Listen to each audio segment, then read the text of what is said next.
ఒక 10 మంది ఉన్నారు ముఖ్యమంత్రి అభ్యర్థులు. 10 మందిలో నువ్వు కూడా ఒక అభ్యర్థివి.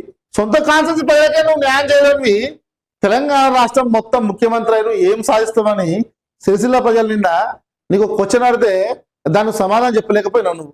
మీ అవినీతికి అడ్డు అదుపు అనేది లేకుండా పోయింది. ఎక్కడ ప్రభుత్వ జాగ్రత్త పడ్డ బ్యాజ్ గుండాలు పోవడము, టెంట్లు వేయడము, ప్రహారం కూడా పెట్టడము, ఆ పక్కపంటి ఏదైతే పట్ట ల్యాండ్ ఉంటుందో ఆ బై నంబర్ వేయడము, దాన్ని వేరే వాళ్ళకి అమ్మడం, లేకుంటే అక్రమ లేఅవుట్లు వెంచర్లు వేయడము, అమాయక ప్రజలకు వాళ్ళు విక్రయించడం. అంతవరకు ఆగిరా వాళ్ళు. కబ్జాలు, సెటిల్మెంట్లు ఏ దాన్ని విడిచిపెట్టలే వాళ్ళు.